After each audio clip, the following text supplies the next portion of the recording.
Hello everyone, welcome to I exam V. My name is Rajvardhan. और जैसा कि हमारी आईबीपीएस एएफओ के लिए सीरीज कंटिन्यू है रीजनिंग की, उसी को आज हम कंटिन्यू करते हैं एक नए टॉपिक के साथ। इससे प्रीवियस जो हमने टॉपिक कवर किया है वो है अल्फा न्यूमेरिक सिंबल सीरीज। वो टॉपिक ऐसा है, बहुत ज्यादा स्कोरिंग है, 4 से 5 क्वेश्चन आपको उसमें से देखने को मिलते ही मिलते हैं। तो आप लोग वो वीडियो जरूर देखें और अपने 4 से 5 नंबर आप पक्के कर सकते हैं। तो आज का टॉपिक भी कुछ ऐसा ही है, इजी और स्कोरिंग है। तो आप आज का जो टॉपिक है वो है कोडिंग एंड डिकोडिंग। तो जानेंगे कितने टाइप की कोडिंग होती है और किस किस टाइप के क्वेश्चन उसमें से बनते हैं। आप लोग वीडियो को एंड तक जरूर देखिएगा। तो चलिए स्टार्ट करते हैं क्वेश्चंस के साथ। पहले तो देखते हैं कोडिंग डिकोडिंग कितने टाइप के क्वेश्चन आपको देखने को मिलते हैं। 2 टाइप की कोडिंग होती है। एक होती है सब्स्टिट्यूशनल कोडिंग। सब्स्टिट्यूशनल कोडिंग जिसको हम चाइनीज कोडिंग भी बोलते हैं। चाइनीज, इसका क्या होता है, यहाँ पे हमको कुछ वर्ड्स दिए जाएंगे, सेट ऑफ वर्ड्स होते हैं, ठीक है। उन्हीं के सामने सेट ऑफ कुछ कोड्स या फिर सिंबल्स के रूप में हमको दिए जाते हैं। अब ये चीज जरूरी नहीं है कि अगर यहाँ पे जो पहला वर्ड है तो उसका ये जो सामने जो पहला कोड है यही इसका कोड होगा, ऐसा कोई जरूरी नहीं है। ये हमको जितने भी स्टेटमेंट दिए जाएंगे उन सब से हम देखेंगे कौन कौन से हमारे पास कोड्स और वर्ड्स कॉमन है, उस बेसिस पे हम उनका कोड्स डिसाइड करेंगे, ठीक है। और जो दूसरे टाइप की जो कोडिंग है वो है कोडिंग विद कंडीशन। इसमें हमको टेबल दी जाएगी, कुछ लेटर्स और अल्फाबेट्स का हमको कोड्स दिए जाएंगे या फिर सिंबल्स दिए जाएंगे और उन पे बेस्ड 3 या 4 हमको कंडीशंस दी जाएंगी। उस पे बेस्ड हम लोग क्वेश्चंस का आंसर करेंगे। तो चलिए एग्जांपल के साथ समझते हैं इस चीज को। अब जैसे पहला क्वेश्चन है, इसमें क्या दिया हुआ है, study the following information carefully and answer the given question. Information हमारे पास क्या है, इन अ सर्टेन कोड लैंग्वेज। अब जैसे मैंने बताया था, यहाँ पे देखिए ये हमारे पास सेट ऑफ वर्ड्स दिए हुए हैं और इन्हीं के सामने यहाँ पे कोड्स दिए हुए हैं, ठीक है। अब ये 4 हमारे पास स्टेटमेंट हैं। इनमें से कुछ जो वर्ड्स है वो किसी में कॉमन है, किसी में नहीं है। तो वही चीज हमको अब इनको कोड्स में देखनी है और सबका अलग अलग हमको कोड बताना है, कौन सा क्या कोड है, ठीक है। अब इसमें हम क्या कर सकते हैं, या तो सबसे पहले हम टेबल बना के कैसे भी सबका अलग अलग कोड लिख सकते हैं, लेकिन वो थोड़ा टाइम कंज्यूमिंग हो जाता है। क्योंकि अगर आप बाय चांस आप एंड मोमेंट पे अगर इस टाइप का क्वेश्चन कर रहे हैं तो आप सीधा डायरेक्ट क्वेश्चन पे जाइए। तो जो क्वेश्चन में जो उनसे आपसे कोड पूछा है केवल आपको वो फाइंड आउट करना है, सारे कोड आपको निकालने की जरूरत नहीं पड़ेगी, ठीक है। तो चलिए देखते हैं, पहले क्वेश्चन की तरफ बढ़ते हैं। अब जैसे यहाँ पे इन्होंने हमसे पूछा है what is the code for no. ये जो नो वर्ड हमको यहाँ पे मिलेगा स्टेटमेंट में, उसका हमको कोड बताना है। तो सबसे पहले हम देखेंगे ये नो जो वर्ड है ये कौन कौन सा स्टेटमेंट में अवेलेबल है, ठीक है। अब ये जो नो है केवल हमको ये सेकंड स्टेटमेंट में दिख रहा है और ये कहीं भी कॉमन नहीं है। तो हम केवल एक वर्ड से हम कोड नहीं बता सकते 4 में से कि इसका वर्ड क्या हो, इसका कोड कौन सा होगा। तो उसके लिए क्या है, तो बाकी के जो वर्ड्स बचे हुए हैं, बाकी के जो 3 वर्ड्स हैं, हम अगर इनका कोड पता लगाते हैं तो जो चौथा जो हमारे पास वर्ड बचा है उसका कोड ऑटोमेटिक आ जाएगा। तो अब देखें, जैसे हम ये जो एग्जाम है, एग्जाम जो वर्ड है ये हमारा सेकंड स्टेटमेंट में भी है और ये हमारा थर्ड स्टेटमेंट में भी है। तो अब हम देखेंगे सेकंड और थर्ड स्टेटमेंट में कौन सा कोड कॉमन है, वही हमारा हो जाएगा एग्जाम के लिए, ठीक है। अब जैसे इसमें हम देख सकते हैं, एक तो हमको यही दिख रहा है mn कॉमन है यहाँ पे, mn कॉमन है यहाँ पे, ठीक है। और हमारे पास क्या कॉमन दिख रहा है हमको, और दिख रहा है हमारे पास bn कॉमन है, bn कॉमन है। तो अब यहाँ पे कंफ्यूजन आ गया है कि कौन सा कोड हम एग्जाम के लिए रखें। इसके लिए हम सबसे पहले देखेंगे, अब जैसे ये जो mn कोड था ये सेकंड में भी है, थर्ड में भी है और फर्स्ट स्टेटमेंट में भी है। इसका मतलब एग्जाम के लिए हम ये कोड नहीं रख सकते, क्योंकि एग्जाम केवल हमारा 2 और 3 स्टेटमेंट में है, सेकंड और थर्ड में। तो केवल हमको वो वाला कोड यहाँ पे देखना है जो सेकंड और थर्ड स्टेटमेंट में कॉमन होगा।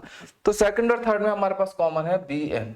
तो एग्जाम के लिए जो कोड हो जाएगा वो हो जाएगा हमारा bn, ठीक है। तो एक कोड हम यहाँ से देख चुके हैं एग्जाम का। अब स्टूडेंट का देख लेते हैं, स्टूडेंट का कोड क्या क्या है। स्टूडेंट हमारा है सेकंड स्टेटमेंट में और फर्स्ट स्टेटमेंट में। अब सेकंड और फर्स्ट में हमारे पास कौन सा कोड कॉमन है ये देख लेते हैं। सेकंड और फर्स्ट में हमको दिख रहा है कोड जो कॉमन है वो है हमारा आई और ई। आई और ई कॉमन है, आई और ई हमारा और कहीं भी नहीं है। तो स्टूडेंट के लिए कोड हो जाएगा हमारा आई ई, ठीक है। आगे बचा क्लासेस। क्लासेस हमारा फर्स्ट स्टेटमेंट में है, सेकंड में है और थर्ड में है। तो यानी कि अब हमको कोड देखना है जो फर्स्ट सेकंड और थर्ड तीनों में कॉमन होगा। वो हमको मिल चुका था, वो था हमारे पास mn। तो ये जो mn है कोड, ये हो जाएगा हमारा क्लासेस के लिए, ठीक है। क्लासेस के लिए हमारा कोड हो गया mn। तो अब हम बता सकते हैं कि ये जो नो का कोड है वो क्या होगा, क्योंकि एक ही यहाँ पे एलिमेंट बचा है, एक ही वर्ड बचा है और एक ही हमारे पास यहाँ पे कोड बचा है। तो अब हम बता सकते हैं कि नो को जो कोड होगा वो होगा, नो का कोड होगा WS। यही हमारा आंसर हो जाएगा, यही हमसे क्वेश्चन में पूछा गया था, जो कि है ऑप्शन नंबर बी। ठीक है, अगला क्वेश्चन देखते हैं। अब आगे क्या पूछा है इन्होंने कोड हमसे, which of the following is coded as DS। ये जो कोड है DS, ये कौन से वर्ड को यहाँ पे बताएगा, कौन से वर्ड का ये कोड है, ये अब हमको देखना है। तो सबसे पहले हम देखेंगे DS हमारा कहाँ कहाँ पे है। DS हमारा फर्स्ट में नहीं है, सेकंड में नहीं है, थर्ड में नहीं है, DS है हमारा केवल स्टेटमेंट नंबर 4 में। तब स्टेटमेंट नंबर जो 4 है उसमें हम सारे कोड्स देखेंगे, कौन कौन से कोड हम बता सकते हैं। तब देखते हैं। अब देखो, टीचर हमारे पास पहला वर्ड है, टीचर हमारा 4th स्टेटमेंट में है और टीचर है हमारा 1st स्टेटमेंट में। तो 1st और 4th में हमारे पास कौन सा कोड है जो कि कॉमन है। 1st और 4th में हमारे पास एक तो TR कॉमन है और एक AS कॉमन है, लेकिन AS हमारा हमको यहाँ दिख रहा है 3rd स्टेटमेंट में भी है। तो हमारे पास जो टीचर के लिए कोड हो जाएगा वो हो जाएगा TR। ठीक है, टीचर के लिए कोड हो गया TR।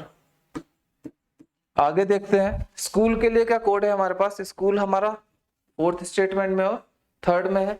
तो 4th और 3rd में क्या कॉमन है, 4th और 3rd स्टेटमेंट में जो कॉमन है, और जो हमारा स्कूल यानी कि एक और जगह स्कूल है हमारा, वो है स्टेटमेंट नंबर 1 में। तो यानी कि अब स्टेटमेंट नंबर 1, 3 और 4th में हमको कॉमन देखना है। 3 कोड हमको चाहिए 3 स्टेटमेंट में, जो कि हमारे पास क्या है, AS है, जो कि 1st, 3rd और 4th में कॉमन है। तो स्कूल के लिए कोड हो जाएगा हमारा, स्कूल के लिए कोड हो गया AS। अब बचे हमारे पास ऑनलाइन एंड हॉलीडे। अब देखो, ऑनलाइन जो वर्ड है ये केवल स्टेटमेंट नंबर 4 में है और कहीं भी हमको ये वर्ड नहीं दिख रहा है, तो ऑनलाइन का कोड अभी हम नहीं बता सकते। और ये जो हॉलीडे जो एक वर्ड है ये भी केवल स्टेटमेंट नंबर 4 में है। तो यानी कि अब हमारे पास स्टेटमेंट नंबर 4 में 2 हमारे पास ऐसे वर्ड हैं जो कहीं भी कॉमन नहीं है, तो इसलिए हमारे पास 2 ही हमारे पास कोड बचेंगे। तो अब 2 कोड हैं, 2 वर्ड हैं जिसका हम एग्जैक्ट नहीं बता सकते, तो ऐसे केस में जनरेट होती है पॉसिबिलिटी, यानी कि जो ऑनलाइन और जो हॉलीडे हैं इनमें से ये जो 2 कोड है कोई भी किसी का भी हो सकता है। ऑनलाइन जो है वो, ऑनलाइन का कोड DS भी हो सकता है, GY भी हो सकता है। सिमिलरली हॉलीडे का कोड भी DS भी हो सकता है और GY भी हो सकता है। एग्जैक्ट हम इस केस में कुछ नहीं बता सकते।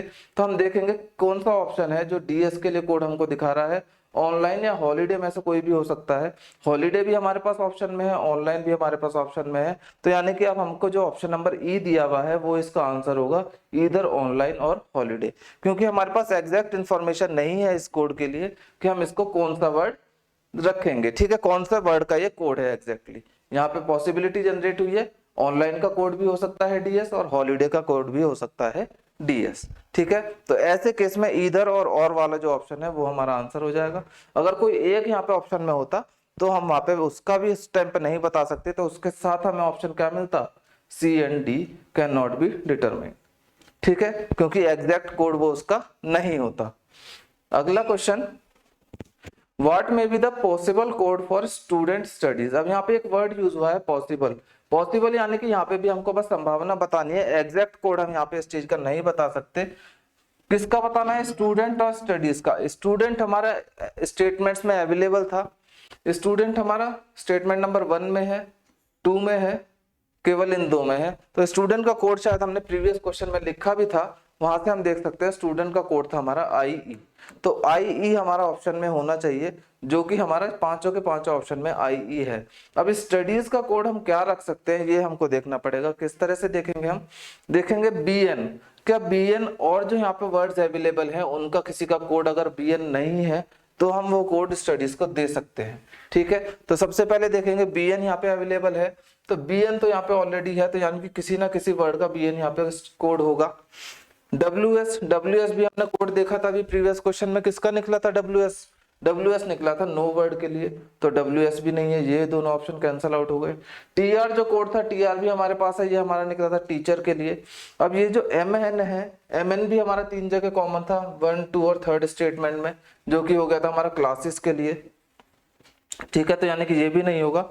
अब ये जो RD है, ये हमारा कोई कोड यहाँ पे नहीं दिया हुआ किसी भी स्टेटमेंट में, तो ये जो पॉसिबल कोड हमसे पूछ रहा है, स्टडीज को जो हम कोड दे सकते हैं पॉसिबल, जिसकी पॉसिबिलिटी है वो है RD हो सकती है। ठीक है, क्योंकि एग्जैक्ट हमको नहीं पता, हमारे पास स्टेटमेंट में अवेलेबल नहीं था इसका कोई भी ऑप्शन, तो इसलिए स्टूडेंट स्टडीज का कोड हम रख सकते हैं IE एंड आर डी।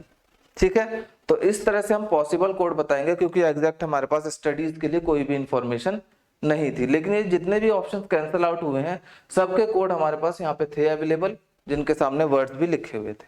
ठीक है, next question, which of the following code is coded as teacher. Teacher के लिए क्या कोड था? टीचर के लिए कोड हमारा निकल के आया था टी आर। आप देख सकते हैं पहली स्लाइड में था टीचर के लिए कोड, यहाँ पे टीचर के लिए कोड था टी आर।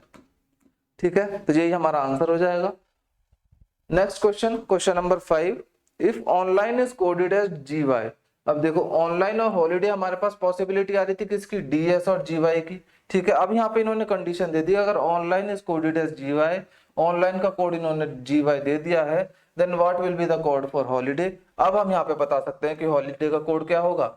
हॉलीडे का कोड होगा वही जो बचा हुआ है, ऑप्शन नंबर डी, डीएस, क्योंकि इन दो में पॉसिबिलिटी थी। अब पॉसिबिलिटी थी जिसकी इन्होंने एक कंडीशन दे दी ऑलरेडी कि ऑनलाइन का कोड, ये लोग कह रहे हैं कि जी वाई है, तो हॉलीडे का कोड क्या होगा? हॉलीडे का कोड केवल एक ही बचा है जो कि होगा डीएस।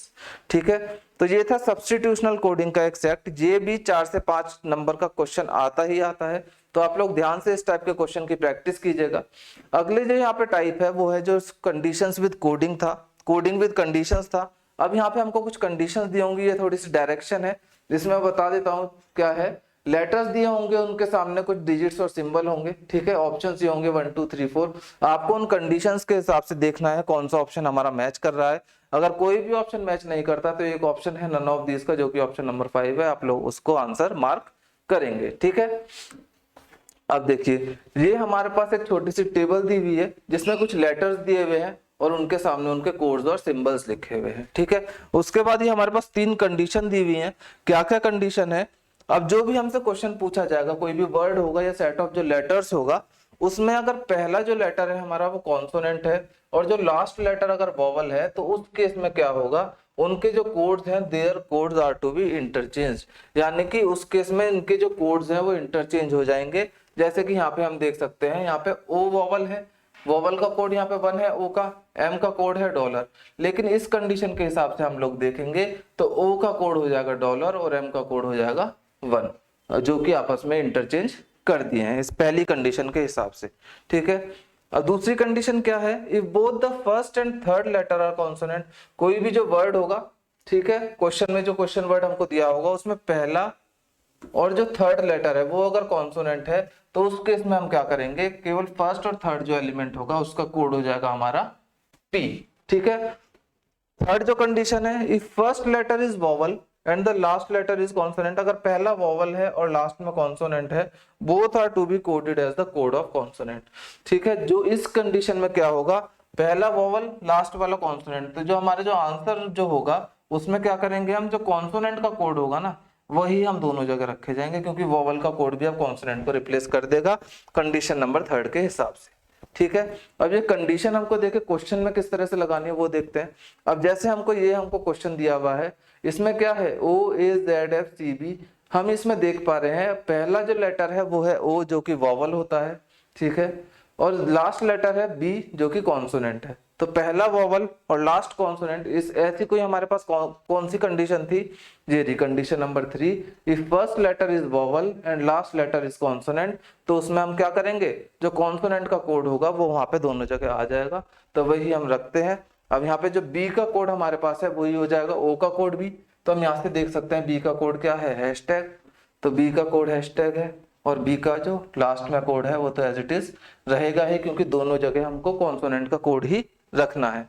उसके बाद ये जो बीच में बचे हुए 4 अल्फाबेट्स हैं, इनके कोड्स हम यहाँ से देख के रख ही सकते हैं। ए का कोड क्या है? 9, जेड का कोड है हमारे पास 8, एफ का कोड क्या है हमारे पास? स्टार, और सी का जो कोड है हमारे पास वो है 4।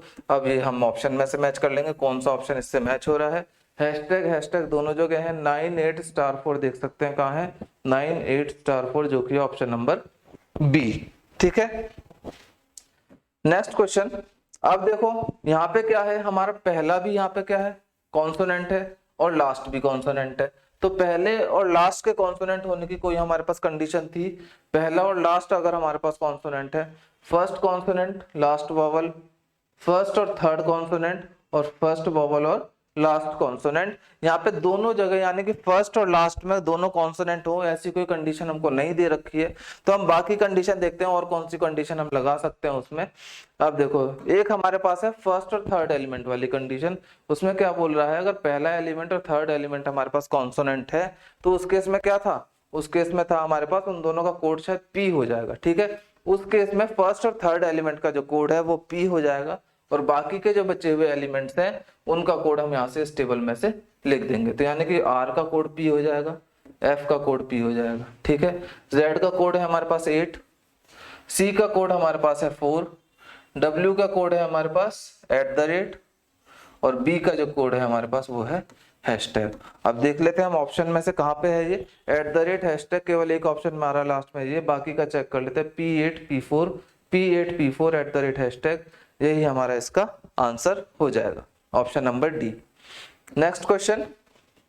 अब देखिए, पहला हमारे पास क्या है, वॉवल है, लास्ट लेटर हमारे पास कॉन्सोनेंट है, तो पहला वॉवल लास्ट कॉन्सोनेंट, इसकी क्या कंडीशन थी, फर्स्ट वॉवल लास्ट कॉन्सोनेंट, दोनों का कोड क्या हो जाएगा, कॉन्सोनेंट हो जाएगा।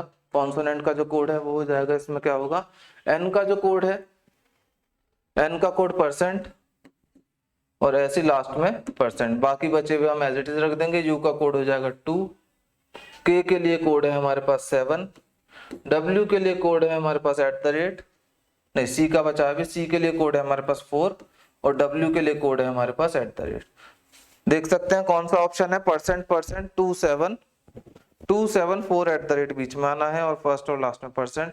ऑप्शन नंबर सी इसका आंसर हो जाएगा। ठीक है, एक ये क्वेश्चन है, लास्ट क्वेश्चन है, इसका आंसर आप लोग मेरे को कमेंट सेक्शन में कीजिएगा, देखिएगा कौन सी कंडीशन यहाँ पे अप्लाई हो रही है और कौन सा आंसर इसका बनेगा। ठीक है, चलिए मिलते हैं अगली वीडियो में एक नए टॉपिक के साथ। आप लोग तैयारी करते रहिए अच्छे से, और अल्फा न्यूमेरिक वाला जो टॉपिक है आप उसको जरूर अच्छे से कर लीजिए, क्योंकि बहुत ज्यादा ईजी एंड स्कोरिंग टॉपिक है। अगर आप लोगों ने वो वीडियोज नहीं देखे हैं तो वो आप चैनल पर विजिट करके देख सकते हैं। ठीक है, चलिए मिलते हैं नेक्स्ट वीडियो में। तो आप लोग अगर चैनल पर नए हैं तो आप लोग चैनल को सब्सक्राइब कर लीजिए और बेल आइकन को भी प्रेस कर दीजिए, ताकि आपको इंपॉर्टेंट नोटिफिकेशन की डिटेल्स मिलती रहे। ठीक है, चलिए मिलते हैं अगली वीडियो में, तब तक के लिए take care and keep learning.